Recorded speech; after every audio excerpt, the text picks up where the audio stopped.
2003년 1월 전남 나주의 시골 마을에 눈이 소복이 쌓여 있었습니다. 군 복무를 시작한 지 불과 석 달, 한 청년이 첫 휴가를 받아 집으로 돌아왔습니다. 오랜만에 가족의 따뜻한 품에 안기고 친구들과 마주 앉아 웃음을 터뜨리던 그는 단지 이틀 뒤 흔적도 없이 사라졌습니다. 눈보라가 치던 겨울밤, 그는 고향의 골목길을 걸어야 했습니다. 하지만 그 발걸음은 어디서 끊어졌을까요? 단순한 실족사, 계획된 가출, 아니면 누군가의 개입이 있었던 것일까요? 여러분은 지금 설명되지 않는 군인의 첫 휴가 실종 사건을 보고 계십니다. 채널 다크코드입니다. 미친 사건의 기록과 어둠 속 단서를 추적하는 이 이야기가 흥미롭다면 구독과 알림 설정을 부탁드립니다. 여러분의 작은 관심이 아직도 돌아오지 못한 누군가의 흔적을 밝혀낼 힘이 될 수 있습니다. 2003년 1월 5일 오후 1시 강원도 최전방 부대. 막 훈련병 생활을 마치고 자대에 배치된 지 석 달 된 신병 이정호 가명 일병은 중대장 앞에서 첫 휴가증을 받았습니다. 군 생활 첫 외부 자유를 허락받은 순간 그의 얼굴에는 설렘과 해방감이 묻어났습니다. 그는 눈 덮인 부대 정문을 나와 버스에 올랐습니다. 버스 안 난방은 약했고 창문 밖에는 눈보라가 몰아쳤지만 정호의 눈빛은 밝았습니다. 오랜만에 가족을 만난다는 기대가 가득했기 때문입니다. 저녁 7시 나주 시외버스터미널. 부모는 버스 정류장에서 아들을 맞이했습니다.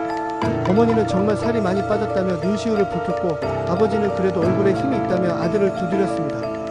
집으로 돌아오는 길 마을 사람들은 오랜만에 본 아들을 반겼습니다. 그날 밤 가족은 삼겹살을 구워 아들을 맞았습니다. 정호는 군대 이야기를 쏟아냈습니다. 추운 건 견딜만한데 잠이 제일 부족하다. 고참들이 아직은 괜찮다. 부모는 안도했지만 그 눈빛 속 어딘가에는 설명하기 힘든 긴장이 남아있었습니다. 다음날 1월 6일 오전 10시 정호는 중학교 시절부터 가까웠던 친구 2명을 만났습니다. 읍내 분식집에서 떡볶이를 먹고 작은 술집으로 자리를 옮겼습니다. 군 생활 어때? 친구들이 묻자 정호는 잠시 웃으며 대답했습니다. 살만해. 근데 다시 들어가야 한다고 생각하면 숨이 막혀. 정호는 크게 취하지 않았고 오후 9시쯤 내일 부모님이랑 같이 장 보러 가기로 했다며 집으로 향했습니다. 그러나 그날 밤 그는 집에 돌아오지 않았습니다. 1월 7일 오전 7시 어머니는 아들이 돌아오지 않은 사실을 확인하고 곧바로 경찰에 신고했습니다. 경찰은 즉각 수사에 착수했습니다. 그러나 휴대전화 추적은 불가능했습니다. 당시 그는 개인 휴대전화를 소지하지 않았기 때문입니다. 첫 목격담은 마을에서 3km 떨어진 버스 정류장이었습니다. 주민 한 명은 밤 11시쯤 군복 차림의 청년이 서성이는 걸 봤다고 했습니다. 또 다른 이는 강변 쪽으로 걸어가더라고 기억했습니다. 하지만 이 진술들은 서로 시간과 장소가 엇갈렸습니다. 경찰과 군은 합동 수색을 시작했습니다. 나주천 하류와 인근 야산 버스터미널, 심지어 광주행 기차역까지 샅샅이 뒤졌습니다. 수색에는 경찰견과 예비군 자원봉사자까지 동원됐지만 정호의 흔적은 어디에서도 발견되지 않았습니다. 언론은 이 사건을 대대적으로 보도했습니다. 첫 휴가, 군인 행방 묘연이라는 헤드라인은 국민들의 호기심과 불안을 동시에 자극했습니다. 일부 언론은 군 생활 부적응에 의한 자발적 실종을 주장했고 다른 쪽은 타인의 개입 가능성을 제기했습니다. 가족은 하루하루가 지옥이었습니다. 아버지는 전단지를 들고 광주, 목포까지 발품을 팔았고 어머니는 터미널에서 밤을 지새우며 아들을 기다렸습니다. 우리 아들은 도망칠 아이가 아닙니다. 반드시 무슨 일이 있었던 겁니다. 아버지의 목소리는 갈라졌습니다. 사건 발생 10일 후 뜻밖의 제보가 들어왔습니다. 광주행 버스에서 군복 차림의 청년을 보았다는 것입니다. 그는 종점에 도착하기 전 중간 정류장에서 내렸다고 했습니다. 하지만 기록은 수기 장부로 남아있어 확인은 불가능했습니다. 이후 정호가 친구에게 보낸 편지가 공개되었습니다. 휴가 끝나면 다시 눈 덮인 철책으로 돌아가야 한다는 생각이 너무 무겁다. 하지만 동시에 그래도 가족과 다시 웃을 수 있어 다행이다는 문장도 남아있었습니다. 편지 속 두 가지 감정은 경찰을 혼란에 빠뜨렸습니다. 단순한 스트레스였을까? 아니면 사라질 결심을 암시한 걸까? 한 달 후 광주 외곽 고속도로 휴게소에서 군용 점퍼가 발견됐습니다. 발견자는 길가에 버려져 있었다고 진술했습니다. 그러나 DNA 감식 결과 정호의 것이 아니었습니다. 2025년 현재 사건은 여전히 미궁 속에 있습니다. 국방부 미제 사건 기록에는 단 한 줄이 남아 있습니다.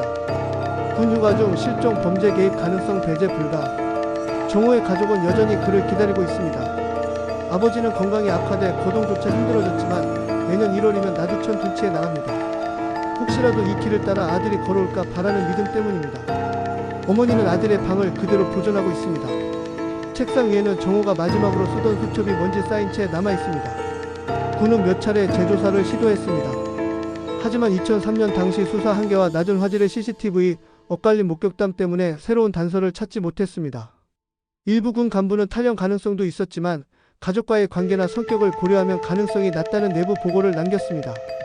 세월이 흐르며 사건은 사람들의 기억 속에서 희미해졌지만 온라인 커뮤니티에서는 여전히 군 사건 은폐설과 단순 실족 사설이 대립하고 있습니다. 또 어떤 이들은 지금이라도 첨단 기술로 현장 CCTV를 복원하고 다시 추적해야 한다고 주장합니다. 그러나 무엇 하나 확실히 밝혀진 것은 없습니다. 실종자는 돌아오지 않았고 가족은 기다림 속에서 세월을 보냈습니다. 사건은 시간 속에 묻혔지만 그날 밤의 미스터리는 여전히 풀리지 않은 채 남아 있습니다. 이 사건은 우리에게 뼈아픈 교훈을 남깁니다. 군 복무라는 특수한 상황 속에서도 청년들은 여전히 누군가의 아들이자 형제이며 사회의 소중한 구성원이라는 사실입니다. 첫 휴가라는 짧은 자유가 영영 돌아오지 못할 여정이 되어버린 비극은 제도와 사회 모두가 얼마나 쉽게 한 개인의 안전을 놓칠 수 있는지를 보여줍니다. 실종은 단순히 한 사람의 부재로 끝나지 않습니다. 남겨진 가족은 매 순간 상실과 기다림 사이에서 고통받으며 사회 전체는 설명되지 않는 빈자리를 짊어져야 합니다.